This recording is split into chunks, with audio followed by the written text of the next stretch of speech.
Hello everyone. So, in today's video, this is going to be more of a in-depth video, but this is more so kind of like a special video, because I'm going to be doing a in-depth video on this, possibly made in 1840, made by a guy named J. Parker, English tall case clock. Now, if you know me, you know I have been wanting one of these for a long time. And just this past month, I finally acquired one of these.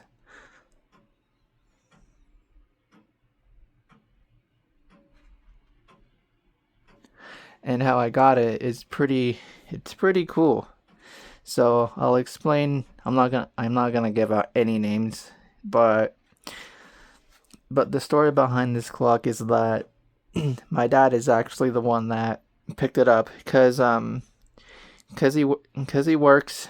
I'm not saying what he works for, but actually no, I should not do that. He works as a painter, and he was working at one of his clients' houses, and in one of the rooms that they had this tall case clock. And they were actually planning to leave it there and the rest of the stuff that was in one of the rooms because they were moving out.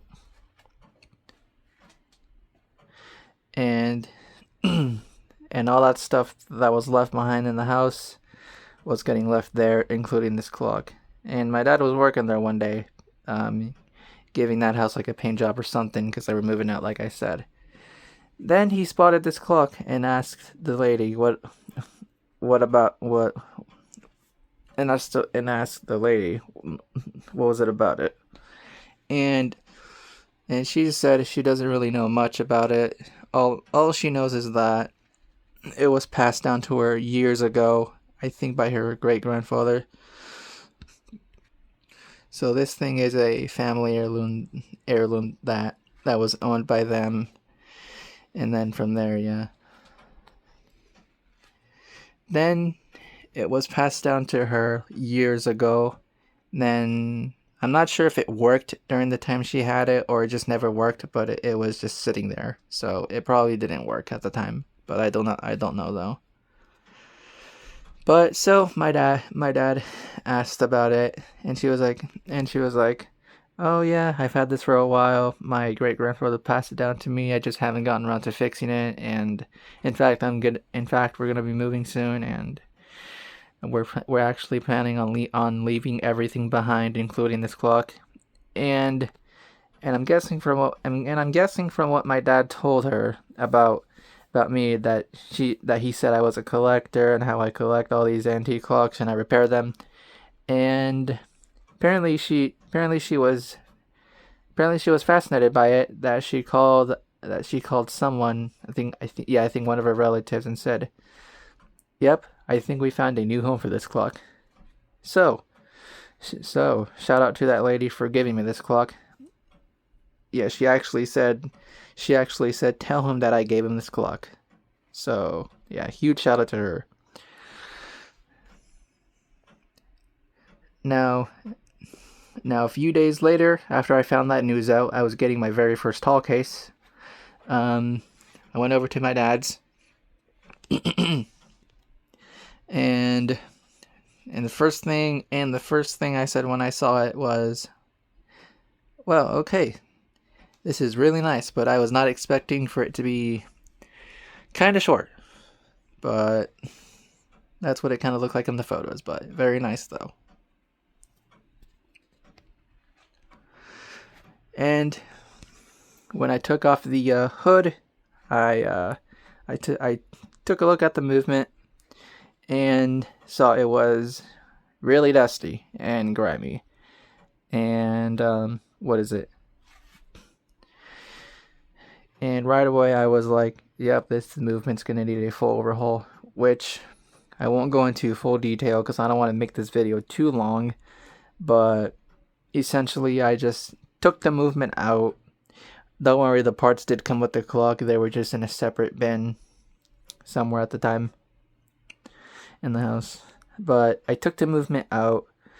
examined it further and realized, wait, this is a kind of rather simple movement. I could probably take this apart and clean it, which I miraculously somehow completely took apart, which I will say for sure, the movement in this thing is easy to disassemble, but to reassemble was a different story. But anyways, I took the movement apart, put it in some solution, let it sit there for about like 30 minutes. I think maybe more than 30, I'm not too sure. Then I took each individual part out, cleaned it as best as I could, and here's where the problems started to occur. The assembly process went good. I got everything right, but the cables, the strike side cable, whenever you take the weight off, it likes to slink up the cable itself. So, and that caused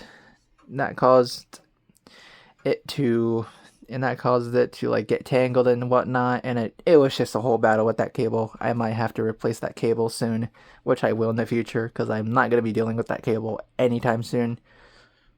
But it works for now in the clock. But anyways, after I got the movement assembled, I I make sure that everything was clocked and right, and yep, everything was clocked and right. Then when I went to then I went to go test the movement.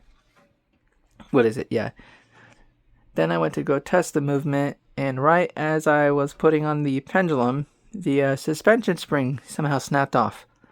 I don't know how, but it did. But to be fair, that suspension spring was all mangled up when I first saw it, so that's probably what happened. So then I was like, oh, fuck. What the hell am I going to do now? So so at that time, that was out the window of testing it, so I just had to wait until the morning. Then in the morning, I showed my dad, and he was like, "Oh, how are we gonna get this together? This is a small piece, you know that." And I was like, "Yes, I know. It's an old piece. It's small. I get it." But but we but after a few hours, we what is it? Actually, no, it took like a whole day, because for stuff, I guess, I think. But after like pretty much the entire day, we managed to figure out a solution to get both pieces back on. It's not the prettiest, but it's just for now until we can figure out something else. Um, you'll see what I mean. But for now, it looks like the suspension spring that's connected to the leader is holding well, so that's pretty good. Then then after we got both pieces put back together, jankily kind of, but like I said, it's just for now. I went ahead and tested the movement. Yeah. I went ahead and tested the movement, and and took a little bit to get it going, but I managed to get it going, and miraculously, this thing works fully. It works completely fine, which I'm very happy about. And yes, I forgot. I forgot to say I did oil the movement before I put it up in testing. But miraculously, the movement did work, and I had it sit like that for a few days. Yeah, and I had it sit like that for a few days, and there was no problems really occurred. So that was a big win-win. Then what is it? Yeah, then Sunday came around. Yeah, Sunday came around. We went ahead and put it in the truck to take it back home here.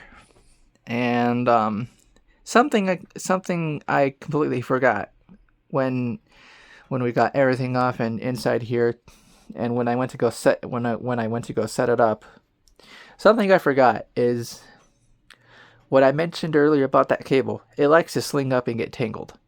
So, yeah, as I was setting it up, I realized, oh, I forgot about that cable.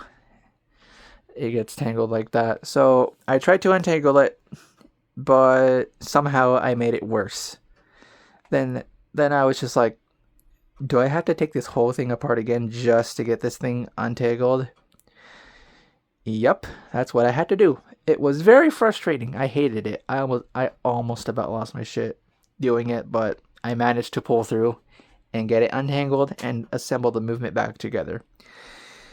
Yeah, that was a real job. Yeah, like I said, I will be replacing that cable soon. But for now I'm just gonna have to stick with it. But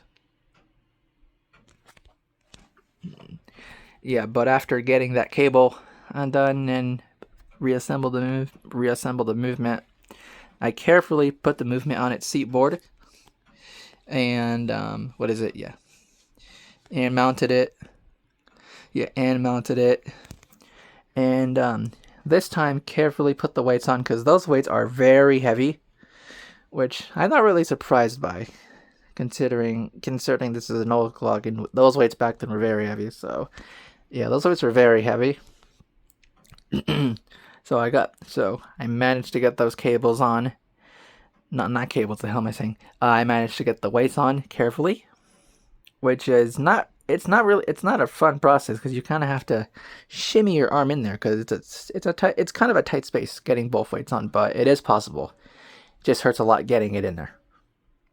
But anyways, after I got the weights on, I wound the clock up, made sure the cables made sure the cables wrapped around the cable drum correctly.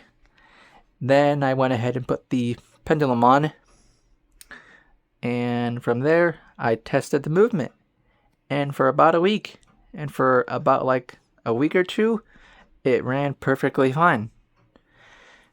Then after about a week or two of me testing it, I what is it? Yeah, I took the hands off and second hand and went ahead and put the dial on. Now, and this is where another problem occurred.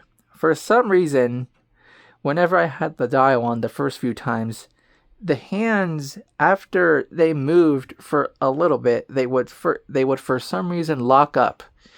I don't know what caused it. I tried figuring out what caused it. Like is the hand shaft binding on anything or something caught? No, I couldn't figure out what it was. So, um, so again, I took the dial off, and what is it? Yeah, I took the dial off and did a little experiment. Yeah, I took it off and was like, let me try this. If my theory is correct, the hands should move perfectly fine. There's nothing covering it. So, after I got the dial off, I put the hands back on, and and the second hand I had somewhere laying, and I waited about a day or two, and just as I suspected, my theory was correct. The thing, the thing ran perfectly fine with the hands. They were not binding or anything like that. They were moving perfectly fine, a full revolution. So that after finding that out, I was like, "Yep, I knew it." So after that, I took the hands off and went to put the dial back on carefully, and not to put it too tight, like how I had it before, which is probably what caused it, but I'm not too sure, because there was barely enough clearance for the hand shaft to go through the dial. So after getting the dial on and getting the hands back on, and I was right. The hands move perfectly fine now. So I still don't know what caused that, but nonetheless, it's fully working. No, I'm not too sure if this is relevant to mention. The second hand, for whatever reason, I do this thing and still do it. For some reason, whenever I place something down that's important, I just forget where the hell it's at. So after getting those hands on, I went ahead and tried to look for the second hand, and I was like, where the hell is it? I completely forgot where it was. I looked everywhere. I looked around that small little desk there, and nothing. I looked all around these clocks here, and nothing. Even like right here on the floor. Nothing. For about a week, I could not find that second hand. I'm like, oh my god, am I gonna have to order a new one? I am not trying to order any more parts for this clock. So I searched one more time last night, and somehow miraculously I looked around the floor again, and it was right there the entire time, next to that basket. Don't mind that clock, that's for someone else, but it was right around there, next to that basket, and I was like, holy shit, I finally found it. After such a long time, I thought I had to order a new one. Nope, it was just right there the entire time.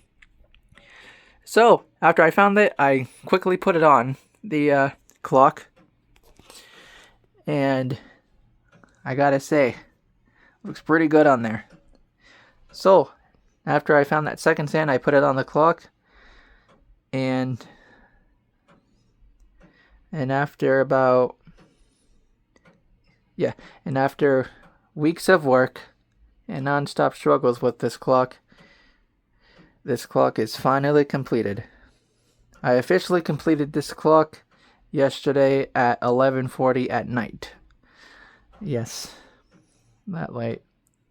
But hey, I was determined.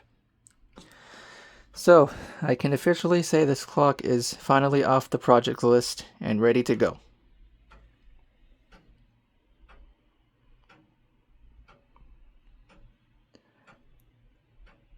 Now, there is more I do want to talk about this, but I'm not going to talk about it too much because I don't want to make this video like hell of a lot longer than it already is. I haven't even shown you what it sounds like yet, so I think we might as well get into what it sounds like yet. Wait a minute, I kind of lied. I still got to show you the bottom here. So I'm just going to get this over with. Has a nice open pediment at the top. Very nice columns.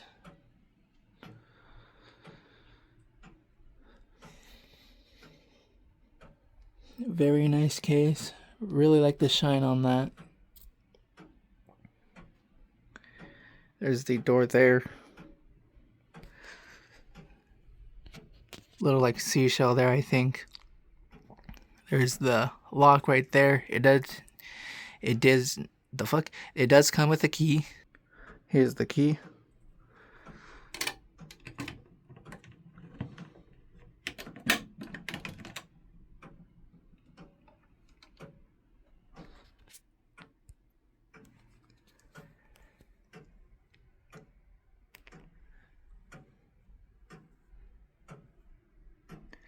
There's the weights there. And you can see how you can see how like really how big they are. There's the pendulum bob there. There's the pulleys, and as I said before, this is a cable drive movement. It runs for 8 days. It has a very nice tick to it, I will say. Now I will open the top door.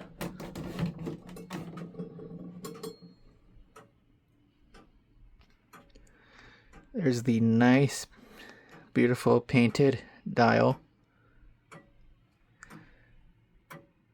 Just look at that seconds hand go. There's the hands. And I'm assuming right there is a calendar. I'm not too sure. And there's the maker's name right there. I'm not sure what this says here, but it says J. Parker. So that's the guy who made it. Possibly, okay, this thing was possibly made in 1840 because it has a date on the back of on the back of the movement plate where it says 1840 something. So it could have been made in 1840 or possibly repaired in 1840, but we can't really tell because it's written in very faint cursive. But yeah, here's the winding crank for it.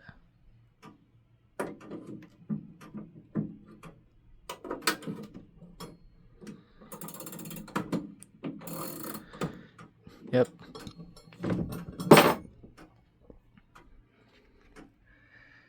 It's a very nice dial, I will say.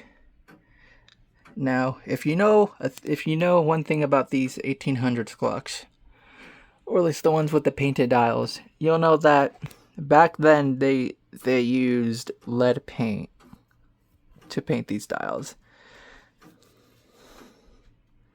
But then again, that's really all they had access to before we came up with later versions of safer paint in the future. Later on, yeah. So back then, this was their only option of paint. That, and also they really didn't know. They really didn't know that lead was dangerous until we figured that out later on.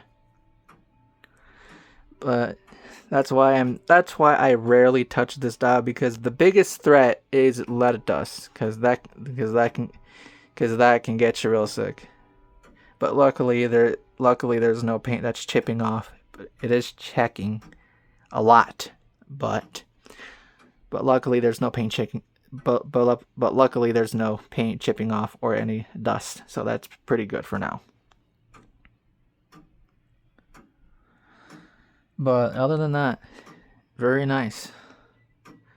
Anyways, enough of me talking. I'll go ahead and show you what it sounds like.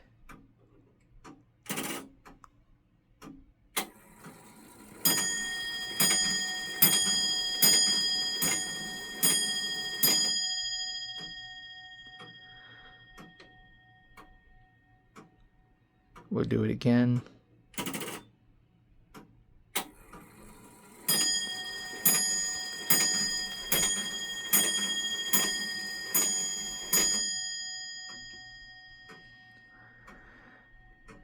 Now I'll go ahead and show you the movement.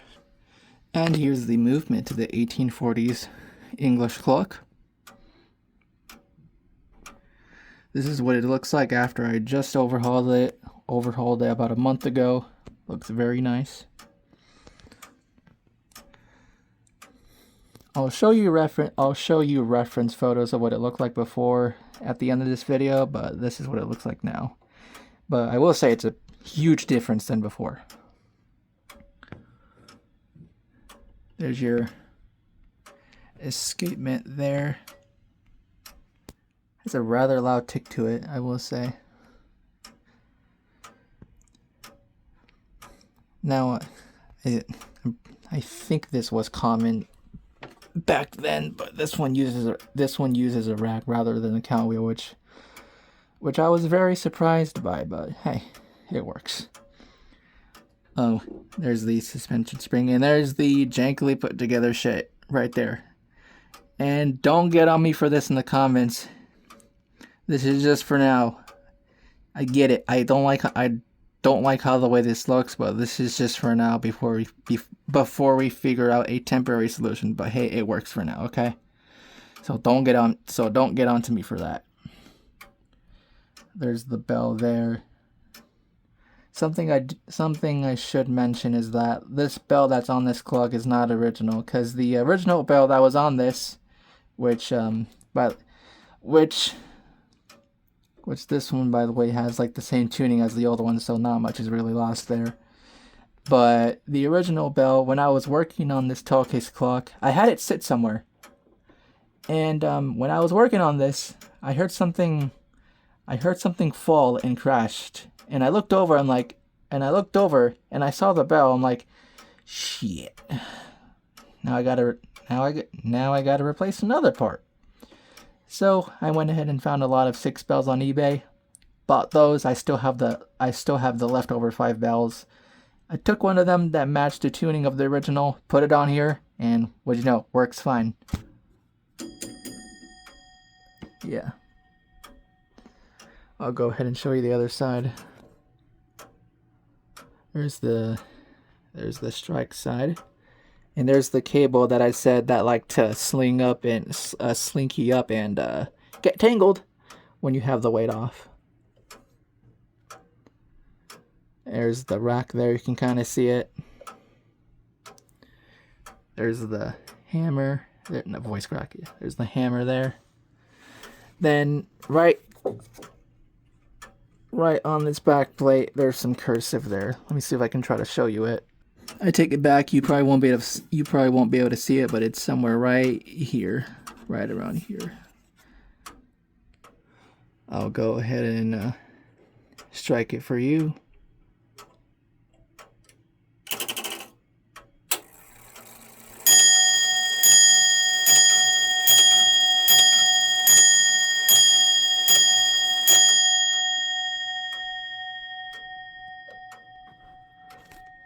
I'll do it again, one more time.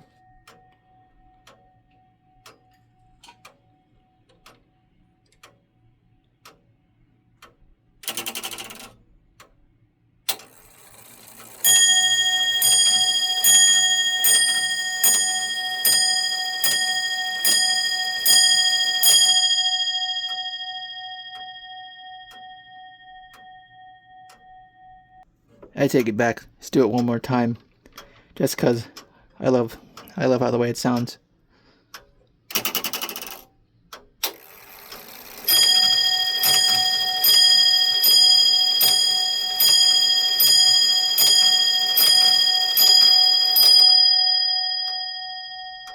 I will say it does strike pretty fast for it being an 8-day clock, because usually 30 hours strike way faster than 8 days.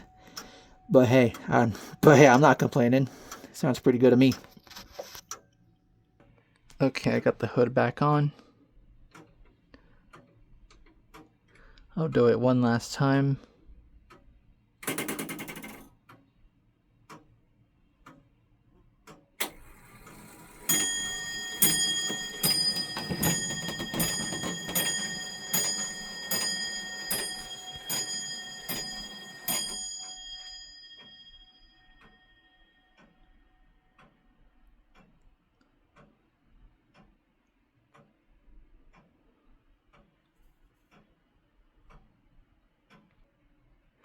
This has been a very incredible and fun project to work on.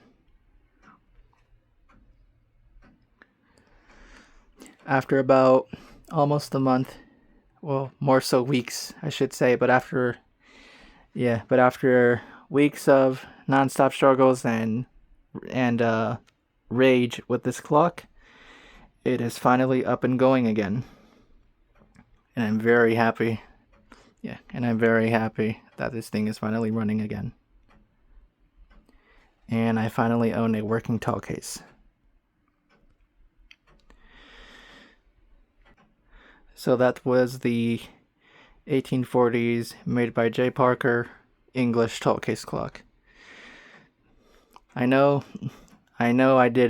for most of this video I just talked a bunch about it, but hey, I figured I get the information out the way before I show you what it sounds like, if you know what I mean.